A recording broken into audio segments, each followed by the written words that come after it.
please silence your cell phones. And if anyone in the audience would like to make a comment on an item listed on the agenda, please fill out a blue card located in the back of the room and turn it into our city clerk. Each speaker will be given a maximum of 5 minutes. Please stand for the pledge.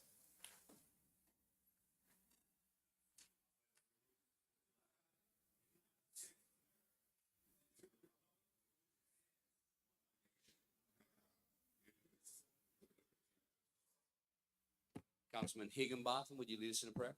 Yes, sir. We, the members of the Broussard City Council, beg of thee, Almighty God, to enlighten our minds so that our work will be just and fair in all things. Give us the courage and strength to fulfill our duties according to the laws of the land, and fulfilling also thy holy will on earth and in heaven through Christ our Lord. Amen.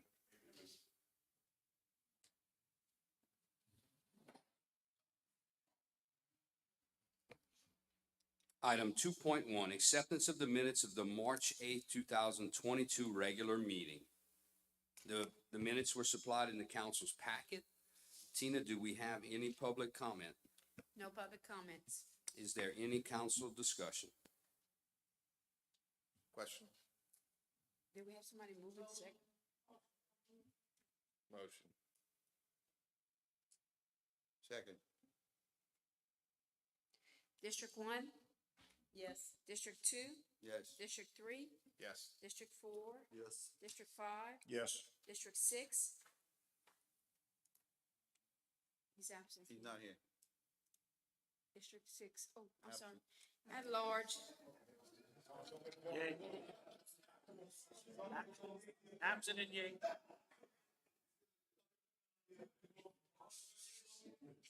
Ooh, wow. Okay, motion carries. All right. Item 3.1, approval of the February 2022 financial report. Do we have a motion to approve? So moved. Second. Our presenter tonight is our CFO, Karen Fontenot. Welcome, Karen. Good evening. February financials are in your packet. They were also emailed out to you last week. I'll touch on a couple of things. Sales taxes for the month came in 30% ahead of budget. Puts 30%. 30. Thank you. So that would be January sales collected in February. We received them in March. That puts us 18% ahead of budget for the year for our sales taxes. So just to kind of project that out, if we continue at 18% or higher, that's $1,087 in each of our 1-cent sales taxes and $543,000 in our rec sales tax. At this point, I think this keeps us pretty close to a break even with our departmental overages and our project overages. It's close, but it's not a bad position to be in. At least we have the revenue coming in to support the overage. On the other end of that, last month, we kind of reported on our departments that were operating ahead of budget just because things are just more expensive. We have 4 departments that cut those percentages in half. So if they had a 2%, they're down to 1. If they had a 4, they're down to 2. We had one that went up, but it's just the things that and it's actually the water department, but Mel and I talked about that today. It's just the things that are causing the overage, they're just expensive right now. Chemicals, materials, those sorts of things, pumps, they're just more expensive than they would normally be. And I mean, we're not gonna cut back at the expense of sacrificing water quality and water to citizens. So that's my update for February, if anyone has any questions. Karen, overages don't include anything in the amended part of the budget, correct? That's just overages. This is strictly operational within the departments. This is not capital. Okay, nothing we amend. No. Well, the only amended items have been items that have come to the council meeting, or project base. We had a few, at least 2, probably 3 or 4 that have revisited the council once the projects were ready to begin. And, but that's all been voted on in the public meetings. Karen, thank you for meeting with the department heads and working with them to help find ways to stretch the budget. Well, and I have to say, you know, I commend our departmental responses to try to curtail the bleeding, so to speak. But you know, they've responded well, and you know, I have to commend them for that. Wonderful. Is there any public comment, Tina? No public comments. Any further council discussion? District two, Yes. District three, Yes. District four, Yes. District five, Yes. at large, Yay. District one, Yes. motion carries. Item 4.1, resolution number 703-22, a resolution requesting financial assistance from the state of Louisiana under the fiscal year 2021 to 2022 LGAP and CWEF program. Do we have a motion to approve? I'll move. I believe Mel is going to present for us tonight. Welcome, Mel. Good evening, everyone. Yeah, these two grants are, we typically apply for these grants and they require a resolution for us to be able to apply for them. If y'all remember the last time we got these grants, that's the funding we used to connect the, water line on Albertson Parkway beneath the railroad track. That's what we'd use it for that time. We have a couple of lines in the old part of town that need to be refurbished and we're kind of leaning that way with these. We're not to that stage yet, but we just need this resolution to be able to apply to receive the grants.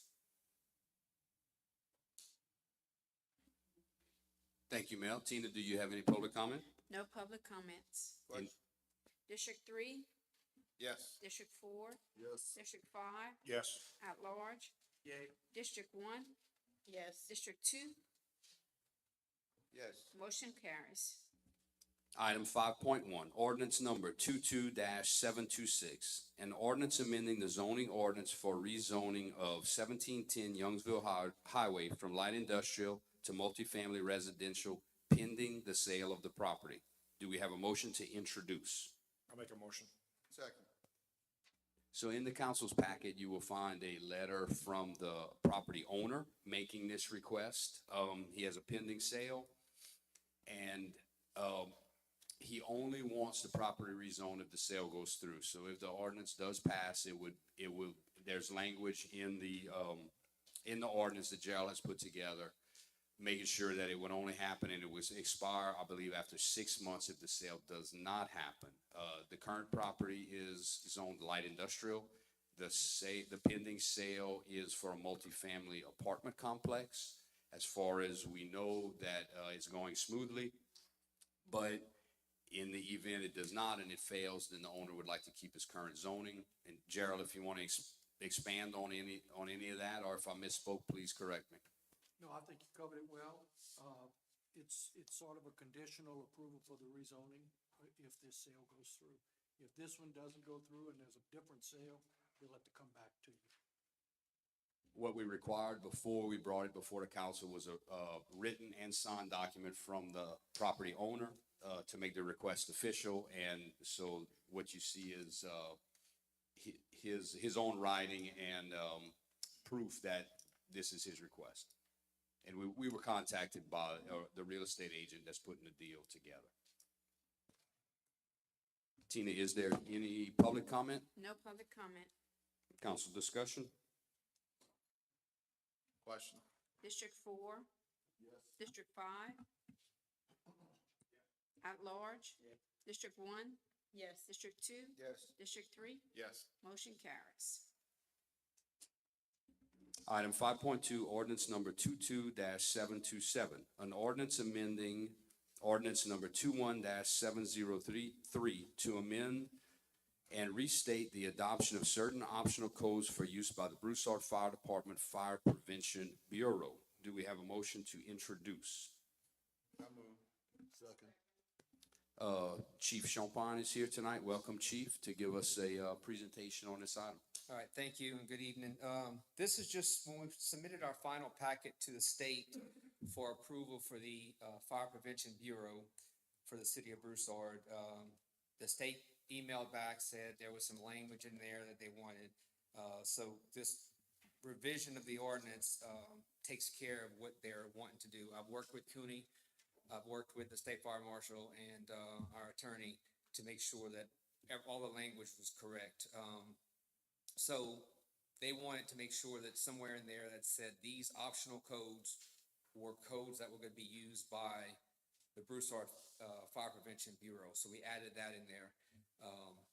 On the handout or in the packet, On the second part that shows, this is the replacement codes that are gonna be put in there. We actually had a correction. I got with Gerald, and he will make that correction before final adoption. And that correction is where it says International Fire Code, IFC, in its most current edition will be taken out. In the state of Louisiana, the International Fire Code is illegal to use. So the correct code that we have to put in there is the NFPA 1 Fire Code in its most current edition. So our attorney will take out the International Fire Code, the IFC, and put in NFPA 1 Fire Code in its most current edition. The other two codes that are listed there will stay, NFPA 101 Life Safety Code in its most current edition, and International Property Maintenance Code, the IPMC, in its most current edition. So those three codes will be listed as optional codes for the Fire Prevention Bureau to follow, and that's all what the state requires. I actually sent the language to the state to make sure that we didn't have to do this a third time, and the state fire marshal was, yes, that's what you need to do. If you make that revision, they're gonna approve us and we'll be good to go. So that's all I have. If y'all have any questions. Brian, are the new standards pretty much standard for the parish, all other municipalities? Are we on we on the it's same pretty much- page? It's all it's the same standard that the state requires each municipality who has a fire prevention bureau to follow. So Lafayette has the same codes. Scott, who is probably the only other small department that has a fire prevention bureau at this time, and they adopt the same codes. The state requires it to issue that certificate of approval that you need to actually do the inspections and issue the certificate of occupancies for businesses. So Why don't other municipalities get on board? they just haven't done it yet. It's all part of the rating. The rating encourages you to do it. It's a pretty good point factor in the rating. It's just some municipalities, some of the smaller departments don't have the manpower, they don't have the resources to do this. So, we're the second department in the parish to do it. I think Karen Crow's gonna be right behind us. The chief said they were pretty much trying to get all this stuff together. And it takes a while to put everything together because you have to take care of the ordinances that are correct. Then you have to send somebody, your person has to be certified to a certain level, and then you have to send them to a state school for a week. And then once you do all that and you submit everything to the state, then they'll grant you your approval. So this is the last step for us. We've already done all the training and we're ready to go after this. So how is this associated with our PIAL audit? So during the PIL, they actually, if you have a fire prevention bureau, there's a whole section on that. And when they get to that section, they'll look at the criteria that you're doing. You're going to each all the businesses, and you're doing annual inspections, and they give you credit for that. When you have a fire prevention bureau, you get credit for the state reviewing new construction plans. You automatically get credit because the state does it for you. So there's a lot of criteria that we will get because we have a fire prevention bureau. And it also helps our businesses if, we want to make sure that our businesses are operating safely and it's a resource that we can use to help our businesses. And that way the state didn't have to get involved in anything. If a restaurant is opening in an existing restaurant and they're wanting to open next week, well, the state might be 2-3 weeks out. We can go in, do the inspection, issue the certificate of occupancy, and they can open quicker. So it helps our businesses, it helps us, it helps the city, across the board. Does Sarah know about this? Yes. Okay. Yeah. Because Yeah, we talked her and I about have been the working fire together. marshal holding us hostage on a lot of things Yeah. from time to New time. construction will still go to the fire marshal's office. It's a little more complicated, but an existing business that's just reopening will be able to lend a hand in. So, and Cooney was on board too. He said this was, definitely a move forward for the city. Thank you, sir. Tina, do you have any public comment? No public comments. Any further council discussion? Question. District 5, Yes. At large? Yay. District one? Yes. District two? Yes. District three? Yes. District four? Yes. Motion carries. Ordinance 5.3, ordinance number 22-728, an ordinance accepting the donation of property located at 207 and 210 Waterbury Drive and to execute a conservative servitude with Louisiana Land Trust, AKA Road Home Corporation. Do we have a motion to introduce?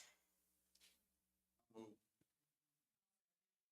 Mr. Ben Terrio, our floodplain administrator, is here tonight to give a further explanation of this ordinance. Welcome, Ben. Good evening. This is the same setup as, if y'all remember, a few months back, we did 113 North St. Pierre.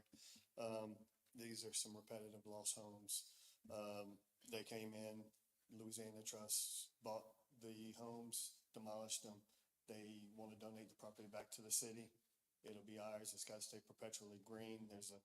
We can do a few things with it, but they have very strict restrictions. All we have to do is cut the grass right now. They're gonna give us the property.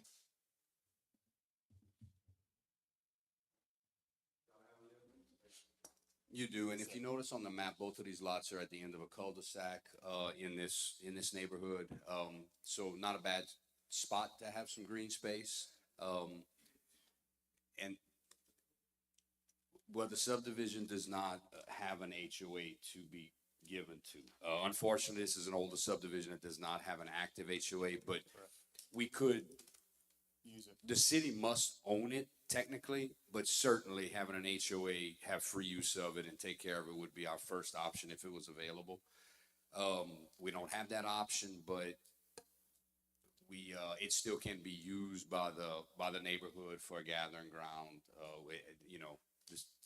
The city has a few options, but green space would be the easiest thing for us. Correct. It could even be used for a detention pond if we deemed that would be needed in that area. But green space is the easiest and best option right now. Right, and Certainly. the three homes that came across in Broussard that qualified for the road home program were perpetual flooders, and it was pretty easy to just kind of make the connection to help those homeowners out because they were stuck. They couldn't get out of those properties and couldn't continue to repair them, so this gave them a way out to have the house torn down and, and move on with their lives. So, but any ideas to make it a useful piece of property are welcome for that neighborhood. And some of the neighbors may have some good ideas. I think David talked about a piece of vacant land that the city owns that we have some people gardening on right now, and they kind of keep it up just because it's, yeah. Right. So, okay, thank you, Ben. Tina, is there any public comment? No public comments. Any council discussion or questions for Ben? At large? Yay. District one? Yes. District two? Yes. District three? Yes. District four? Yes. District five? Yes. Motion carries. Ordinances for adoption. Item 6.1, ordinance number 22-724, annexation of William Gerard, Barbara H. Gerard, Caitlin Saunier, Scott and Dana Simon at 1571 to 1521 Odd, 1523, and 1525 Garber Road, 701 to 799 Old Shenandoah Drive in District 5. Do we have a motion to adopt? Make a motion. So Gerald may want to comment on this, but this is the second vote on an annexation of this piece of property, so it's been in front of council before. Right, we reviewed it last meeting, and I've reviewed the petitions and the information from the registrar and the assessor, and all of the paperwork's in order. Kenny, this piece of property looks to be in your district, so, okay. It sounds like you support the ordinance. Tina, do we have public No comment? public comments. Any council discussion? District one? Yes. District two? Yes. District three? Yes. District four? Yes. District five? Yes. At large? Yay. Motion carries. Ordinance, item 6.2, ordinance number 22-725, amending ordinance number 21-675, Broussard Main Street Overlay District to include the property recently annexed located at 4035, 4000, 4053, 4101, and 4100 on West Pinhook Road in the Downtown West District. Do we have a motion to adopt? I'll move. Second. Again, second vote by the council. This is just cleaning up the maps for the downtown overlay district. This property is currently being developed. If you've been down there recently, you see some land work going on. It looks like it's gonna be residential. The old tree farm, that's right, past Menard Road headed to Lafayette. Tina, do we have any public comment? No public comments. Do we have any council discussion? Question. District 2, Yes. District 3, Yes. District 4, Yes. District 5, Yes. at large, Yay. District 1, Yes. motion carries. So before we end the meeting, there's a graphic up on screen. There's a community walk this Thursday, put together by the police department and some of the other members, within the city. Walking in District 2, meeting at the Baptist Church at 5:30 on Thursday.